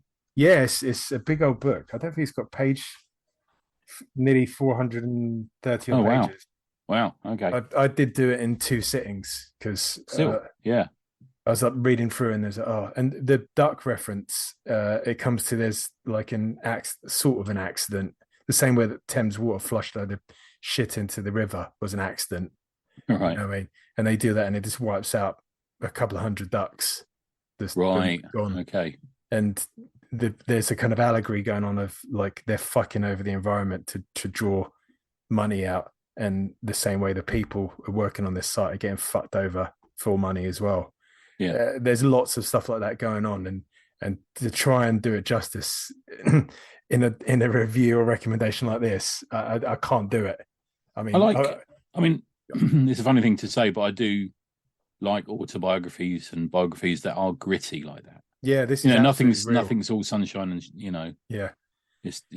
you've got to see that other side of the world, I think, to appreciate things sometimes. I mean, you feel like some of the background characters are obviously real people, and it's just like, oh, what happened to so-and-so? And he's like, he fucking didn't put his safety thing on, and one of these big lorries didn't see him and rolled over him. It's like he's gone. And you're like, fucking hell. And then that's kind of, the corporation brushes that under the rug because it would impede on their profits. So it doesn't. It tries to paint a nuanced picture of these things, which I think have kind of got a real bad rep in the world. Like I say, I didn't know anything about these kind of oil fields until I started reading. And even then I had to kind of get on it. Like there's some First Nations that near the area that have kind of complained that the toxins in the water from the process they're doing, she has like welts on her back and said, no, I've got these things. And it's like, it's just because there's so much shit in the air from what they're doing that most of them have got it like sores and welts over their body from just the crap in the air. So it's like these guys and ladies who go and work on oil rigs. It's just rough, but you get paid enough. Yeah. You don't get paid enough, but you get paid a lot of money. You get paid a lot of money. Yeah. So you kind of, it's not selling a bit of yourself, but you kind of got to grit your teeth, put your head down and get through it. And then afterwards, it's not like, what a great time that was, but you paid off the money. Yeah. And at the end, there's a scene where near the end, she's out with one of her friends back in the real world, as it were. And like a guy comes up to him and makes a bit of a kind of crude comment and then goes off, and they don't think anything of it. And the other people they're with are like, why the fuck do you let him speak to you like that? And they kind of look at each other like, that's just what we've got used to. Like that's what it is all the time in these camps. And there's another bits when like one of them talks to the local newspaper about how shitty it is, and they look on the forum board and there's just loads of people going at him saying, "You do not know what you're talking about." Women going on there saying, you're just the worst kind of women in the world. Like you're real making an issue out of nothing." And it's like, this is their lived experience, and there's all these people online or in the world denying it. It's a fascinating read, but fuck me, it's a heavy one. Take that as there's a lot that comes out of that, man. There's a show of conversations around that in there. Yeah. I mean, I'm going to read this. I think I'm going to get it from what you're saying. I'd like to see what you think of it. It's not a book I'd say like this is my book of the year, but I hold it up in high esteem. Wow. Yeah. Got us thinking. It's important, isn't it? Yeah. And it just goes to show, like, comics can do so much, can't they? And they can, and they can really hit you in ways that you don't expect. And also, like, Kate Beaton can make that, and it doesn't get watered down by a big comics company or a movie company or a TV company. Yeah. She can say exactly what she wants to say. Yeah, it's important.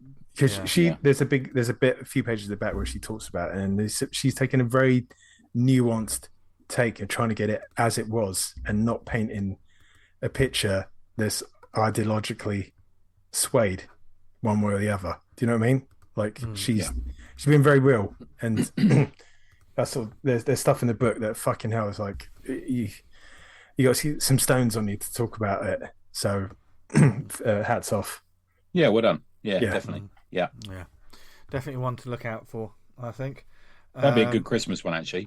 I think. Yeah, nice graphic novel to buy someone for Christmas. I think for the right audience. I also do not know how I'm going to talk about mine. Yeah. Do you want me to do mine first? Do yours. It's a bit of a gentler transition. Yeah. Okay, so we've just been talking about this. To be fair, I bought Peach Fuzz issue number 1 through from Anna Readman, who, as we've just learned from Danielle, was up until like literally a couple of days ago worked at OK Comics in Leeds. Mm-hmm. She also graduated from Leeds Uni and on the illustration course, and you can find her at annareadman.com. Her name, I like the fact she's got a name that is both her name and also an instruction. So Readman is a good name for a comic creator. I hope she doesn't mind me saying that. I just saw her work. I think I first saw it with Handlebar Gumbo, which was landed on the shelves at Gosh earlier this year. Peach Fuzz is a collection of her own work. It's all black and white interiors. Lovely, absolutely lovely cover. If you get a chance, Google this while we're chatting, guys, because it's called Peach Fuzz number 1. And it's got a person who I'll talk about in a second in an extremely sort of wrinkly, dirty-looking Danger Mouse costume sitting in an alleyway and eating an ice cream. And this, for a new creator, the use of colour on this cover is outstanding. So the ice cream everything is sort of greys and blues and drab, apart from the windows that look into these houses and the ice cream that he's holding and the title card. Now, it's almost like the ice cream is a metaphor for the sadness that he has and also the liveliness that is going on behind closed doors out of his view almost. It's a lovely cover, absolutely lovely. Very yeah, the cover's really nice, yeah. Yeah. It's so there's I think 3 stories in there. The first one is called Spring Awakening, and it tells the story of a young shy kid who goes out wearing a homemade Danger Mouse costume and walking his cat on a lead, which is always amusing, isn't it, visually? People who walk their cats on leads. And he loses his cat, and he has to search for his cat. And it's also a story about it's almost like a fascinating coming of age story in a way. He's a shy kid and he meets a woman and they chat, and then he doesn't ever see them again. And it's a really lovely story, but it's got this sort of visual twist that works so well because it's about a kid dressed as Danger Mouse. It's like there's an anarchic feel to it in a way, if that makes sense. Yeah. There's The Plumber, which is a dash of the autobio, and I think we may have just confirmed that there's certainly a little bit of it in there. I think before the interview with Danielle, it's got a great play through. So I like a story that echoes the end at the start of it. So you'll see. I don't want to spoil it because I think you should read it. But there's an arc that really plays out well, and it's set in a comic shop. and a regular who arrives at 10:06 once a week, and all he wants to do is search for issues to this one single series, and something happens, which is interesting. And then the way it is, which is completely different again, very different again in themes, but it's a near future science fiction kind of sci-fi story that talks about, believe it or not, limb harvesting, and a government that just keeps taking more and more from hardworking and law-abiding and people who believe their stories.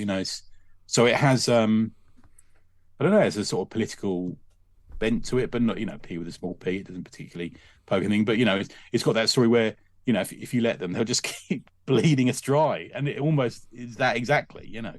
So this woman, she loses a finger, and then she loses the lottery again, and has to go in and has an arm removed, and really interesting.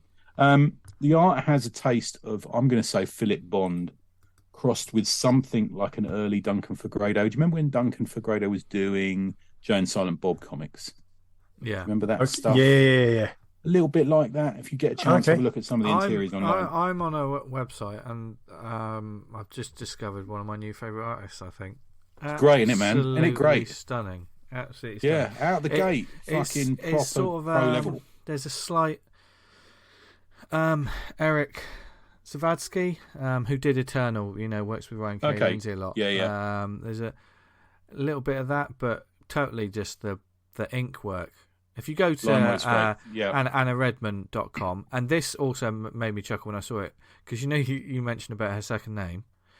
Yeah. If you go to the website, and in the top left-hand corner, there is a GIF, which is brilliant. It's sort of animated, because when you scroll over it, her head explodes. Oh, right, I didn't see that. But it just says, read, man. We agree with that one, don't we? Yeah. So we're all over that. You absolutely nailed it. Yeah. But really, I'd seen the Gumbo book before, Handlebar Gumbo, and I hadn't picked it up, although I had looked at it and thought, oh, this is good. I mean, we see a lot of tat, and so when someone is so fully formed straight away and not enough people are talking about it, I mean, I got a bit of heat out of Thought Bubble, but not enough people are talking about this book. This is a lovely new voice in comics, I think, and someone who's not afraid to play with something that could perhaps have fitted in maybe Deadline magazine or Escape magazine or something like that. Okay. I'm bored of fucking autobiographical comics, but these have got a twist in it. There's an energy to them, which I think, and they're not all autobiographical anyway, but there's a real energy to what she's doing here. And the short story format, it's not like just 2 pages. It carries you through. I couldn't tell you how long each story is in this because I just enjoyed it. It's one of those sort of things. So have a look for that. AnnaReadman.com. I'll tell you what, 2 days it arrived in my door. Nice. Pretty good. Yeah. Nice. I have to say, she may be, I know I was chatting to Sarah Harris a couple of days ago, and she tried to order it, and she said it was sold out on the site. But it's currently sold out on the site. But I think they've got them. I think they've got them at OK Comics. Yes. Yeah. So go to OK Comics. I think they might have sold out at Gosh, but OK Comics have got. I think Danielle was saying they got a good chunk of stock off her, so you should be able to get it from there. But yeah, go and get this, because I think everyone who listens to this would like it, and I think there's a few people will learn something from it as well. I can tell you what, if she's learned all this... we'll have to get on the show. I think you're right, man. I think if this is what they teach at Leeds Uni's illustration course, I'm all behind that. Bloody hell. Yeah. Yeah. I think it'd be a good one to get. I think it should be great to get on. Yeah, sounds good. There you go. It's my second one. Peach Fuzz. So there you go. Yeah, that's raised up my wish list. And my recommendation is a familiar name you've heard on the show, our old pal Edison Neo. Yes. Yeah. The absolute... I've got this, but I haven't read it yet. So same. I've got this, but I haven't read it. Absolute machine of an artist. I've got a couple of prints and sketches with it as well. Man, I don't know how he puts this stuff out. The beast. Yes. And this is a fun little book called Heat Vision and Jack. What could possibly be a book Heat Vision and Jack? Well, it's both a fun little fan-made comic, and it informs us about something that I think we all need to watch. Because Heat Vision and Jack is a comedy that had Jack Black as the hero Jack, Austin, and Owen Wilson as his motorcycle, Heat Vision. Yes, you heard that right. Before Owen Wilson was ever the voice of a generic car, he was the voice of a motorcycle called Heat Vision. It was a pilot, a TV show. A pilot was made, but it wasn't picked up for a TV series. The first episode was directed by Ben Stiller, and it was actually created, written by Rob Schrab and Dan Harmon. Oh, I know. Yeah. Did Rick and Morty. Yeah. Right. So, but it wasn't picked up. But eventually, it sort of found its way onto the internet and had a bit of a cult following. And Edison's a huge fan of it. So he, if you join his newsletter, this is what I love about creators who just go the extra mile. Whether it be a Patreon or with Edison, it was his newsletter. If you sign up for that, he basically made this comic. And he asked the creators, like, I did this. Would I be able to put this out? And they were like, well, because it's IP. He found out about it, but of course the creators themselves don't necessarily have the rights to it because Fox had it. And as he said in his newsletter, he wanted to put the story in one of the no-brainer issues. But after receiving a message from Rob, it was great that the actual creators got back to him as well. Yeah.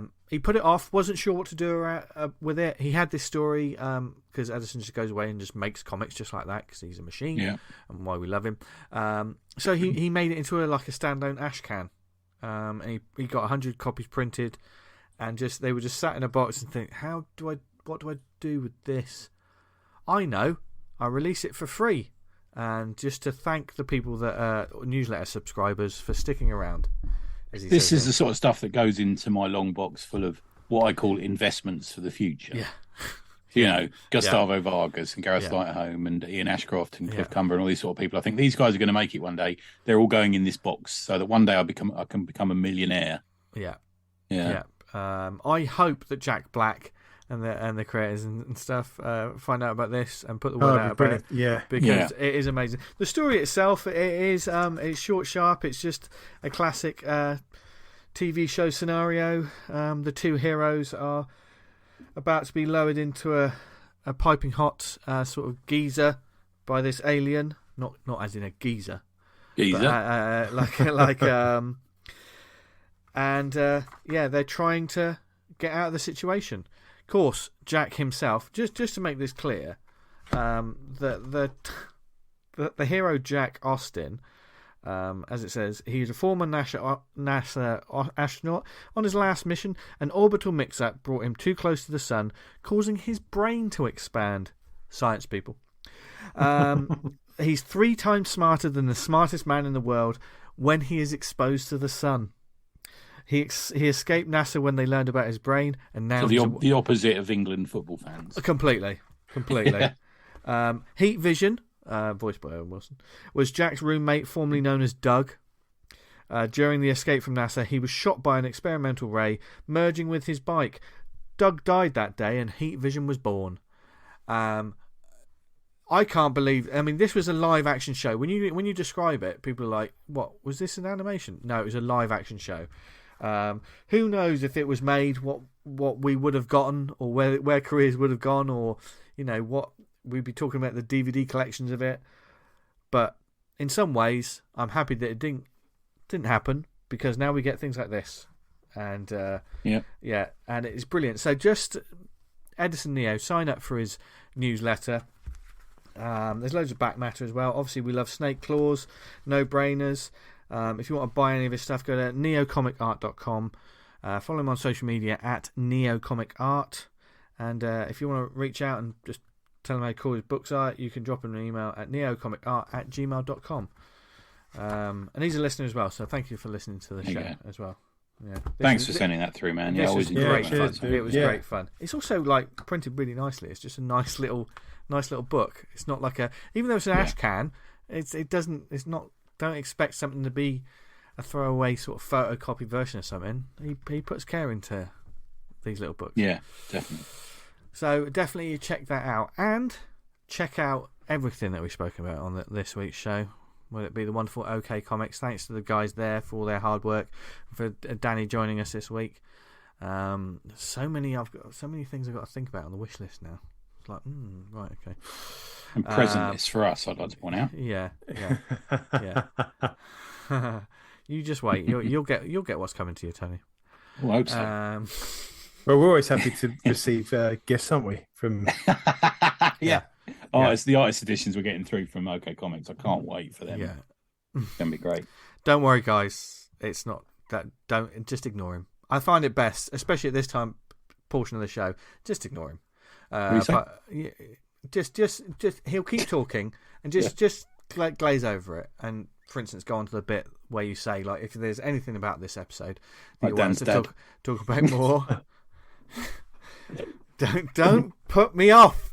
We hope you enjoyed it. If there's any potential gift ideas, perhaps you or like, you know, if there's any stores in your local area, if you've got any local shops in your area that you want to put a shout out for with upcoming sales and stuff, please let us know. We'll put a shout out for them on the show. Yes.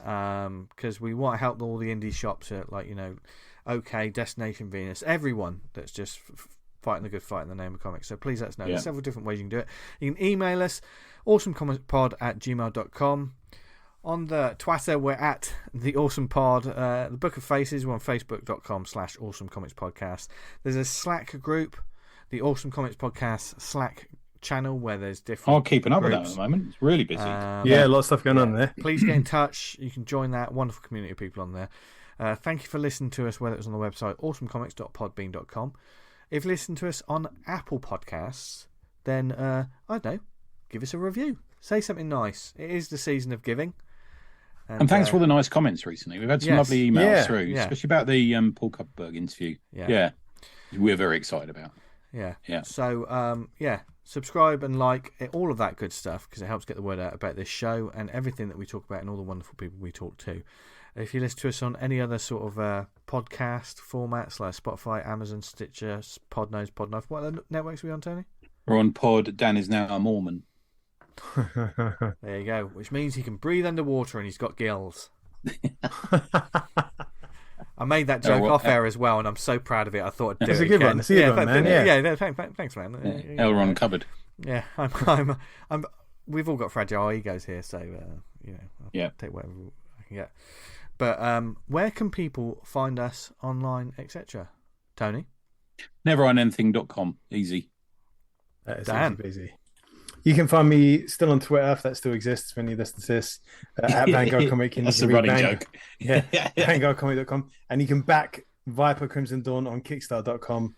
Just look up Vyper Crimson Dawn and that'll pop up. Yeah. There you go. Yeah, I backed it. Can't wait. Cheers, baby. T. Thank you. Yeah. Thanks to everyone who's backed it. Yeah. Legends.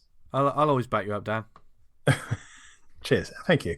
That's right. And if it all goes wrong, I'll just leave so it. Nothing doing. No, you'll turn around and I won't be there. Dan who? Yeah, I was nowhere near that. Yeah, I wasn't there. I know his dad. You can find me on social media at Jester Diablo. I have a gaming actual play show on YouTube called Safe Space. Go and check that out. It's a lot of fun. Not a safe space. It's a lie. It's lots of horror and science fiction and rolling dice. So if you like that, then go check that out. And thank you very much for listening to this show. As always, we really appreciate it. Yeah. And we're going to do what. Come and join the conversation. Come on the Slack and join in. Yeah. Have a chat. Yeah. Join the chat. Because it's far more sensible than anything I have to put up with when it's just the three of us. Went off the rails a bit earlier. Yeah, it did a bit. But as always, folks, you'll never find out what happens on the cutting room floor. No. So while I'm trying to piece together what's left, and 400's not far off, guys. We look right now. We'll talk about it in a second after the show. Yeah, I've got something to tell you about that actually. Right now, we got to talk about planning. Hold on, put the brakes on. This Friday, we mentioned it. The drinker draw. Yeah. Okay, that's all right. Brakes are off. We already mentioned it. Tony mentioned it, Dan. Okay. Are you all right? That's we can mention it again. That's all right. Yeah. He's okay. The drinker draw. Is he all right? Did he bang his head? Dan, are you okay? I'll tell you what. We got a drink and draw coming up. Have we got a drink and draw? I think it's this Friday. It's this Friday. Isn't it? Who's doing it? It's Tom. Let's check ahead. Definitely. You should come along. I'm looking at a comic with boobs in it. Yeah. Until then, thank you for listening, everyone, wherever you are in the world. We hope you're happy, healthy, doing okay. Reading some cool comics that make you laugh and make you think, but basically just make you feel good, because comics should do that. And we do love you very much, don't we, Dan? Hell yeah. Tony? Not in the slightest. Yeah, he does. No, totally. He said he really loves Christmas. Now, I do love Christmas. Now, I say to you, you cannot love Christmas and not have love in your heart, Tony. No, I like Christmas. Yeah. Yeah, but you've got to just... Yeah, I've got love in my heart, just not for the listener. Do you know, I'm not even going to They defend know him. that's not true. I'm not going to defend him. Look. Me and Dan I'm the happy face of the podcast. me and Dan love you. You know that, people. So join us next week where we'll be talking about more comics. And until then, read loads of comics, make loads of comics. Check out your wish lists. Blank Tony Edison from your earlobes. And as always, what should they do, guys? Stay awesome. Cheerio. Bye then. See ya.